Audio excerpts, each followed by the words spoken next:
Bonsoir Claude Askolovitch. Bonsoir Nicolas. Le fait du jour pour vous Claude ce soir, ce sont les Périches qui sont en train d'abandonner la rébellion libyenne. Qui l'ont abandonné, c'était ce matin, réunion des ministres des Affaires étrangères du G8, qui ont eu plein de belles paroles, mais qui n'ont pas fait la seule chose importante, ils n'ont pas demandé la zone d'exclusion aérienne. Clairement, ça veut dire que les opposants sont tout nus et que Kadhafi peut les écraser. On a perdu du temps depuis le début de la crise libyenne, on continue de perdre du temps. La France et le Royaume-Uni n'ont pas imposé leur ligne d'intervention. On va réessayer évidemment au Conseil de sécurité de l'ONU, mais c'est très très compromis.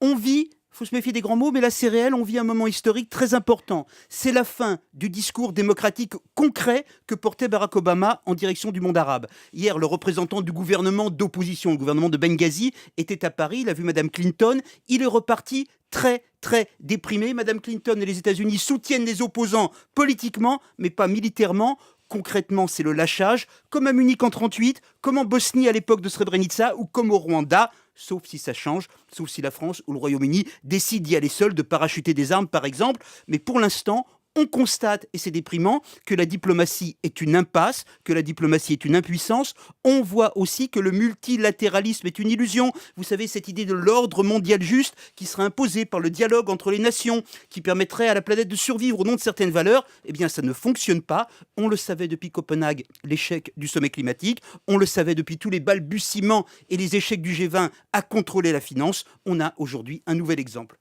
Et pourtant, Claude, la France y croit en ce multilatéralisme. Elle demande par exemple au G20 d'intervenir dans le dossier nucléaire. Oui, parce que nous sommes, nous Français, à la fois les bons élèves de la classe multilatérale et puis des perturbateurs, comme quand Nicolas Sarkozy démarre tout seul sur l'intervention militaire en Libye. Mais ça ne prend pas. La posture de la France, qui est une posture durable, construire du dialogue, passe son temps à essuyer des rebuffades et au cœur même de notre espace immédiat, c'est-à-dire au cœur même de l'Europe. Dans tous les gens qui s'opposent à notre ligne d'intervention en Libye, il y a l'Allemagne. On ne l'a pas suffisamment souligné. L'Allemagne est contre nous. Elle retrouve un vieux trait culturel, le pacifisme hérité de l'après-deuxième guerre mondiale, qui est totalement à l'opposé de son rôle en tant que grande puissance mondiale. Et là, on est dans une déconstruction dramatique, celle du couple politique franco-allemand qui est au cœur de l'Europe.